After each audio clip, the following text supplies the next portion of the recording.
Hello, I welcome you to the launch of Renew Authentically Bahamian Hand Sculpted Jewelry. I am Ria Newbold, and I would just like to share with you just a few simple points on how I came into jewelry making. A couple of years ago, I ventured into trying to find a business idea which would give me a unique and a different aspect or different look into jewelry. And in doing so, I decided to look into the market itself. As opposed to having to purchase beads from a store, I thought of having the opportunity to create my own beads, which would give me the opportunity to put together colors, different concepts, different ideas of individuals into one piece. The process that is involved in having to make the beads is quite a tedious one, but it is something that I entirely enjoy. It goes from actually, first of all, selecting the color of the clay, and for those beads that have multiple colors, it would require me having to mix the clay colors in order to find the right tone, the right shade for which it is that I'm trying to achieve.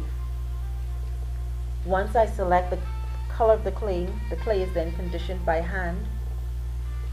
It is actually the moisture, the heat from the hand that causes the clay to be softened and be able to shape and mold it into the shape that I would want it to be.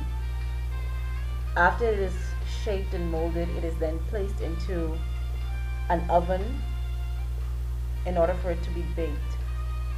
After it is baked, I then would have to drill it based on the style of the piece that I will be making. It will determine where the hole for the bead will be located. Once the bead is drilled, it is then possibly glossed if it is to have a gloss finish, and once dried, then the piece is put together once I would have designed the piece. Overall, I enjoy the process of having to tap into the gift that God has given me to be creative and to be able to share it with the many persons with whom are my clients and those persons who I would cater to. The thing that makes my product so unique is that, for one, it is Bahamian made. I am a Bahamian. And it also exemplifies, it shows the Bahamian, what it is that we have to offer here in the Bahamas. We can look at the sugar apple. When you look at the sugar apple, many persons oftentimes think of the taste that the sugar apple brings. When you look at the hog plum, the color of the hog plum, it truly exemplifies what the hog plum looks like when it is ripe as well as when it's green. There's also the scarlet plum. The scarlet plum, in its natural form, it speaks to what the scarlet plum looks like on the tree. The sea grape, the same thing with the purple and the green. The variations of the colors, it also speaks to our culture, even representing the junkanu with the different colors, the different variations.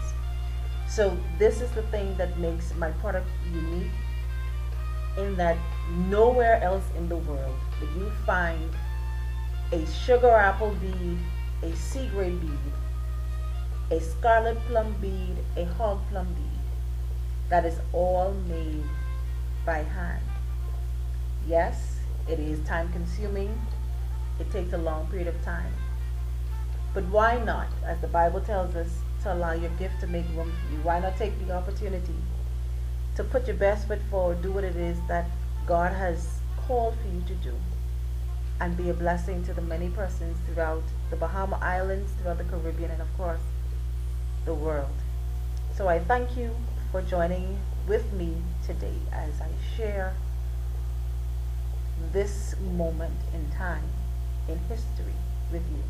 Thank you.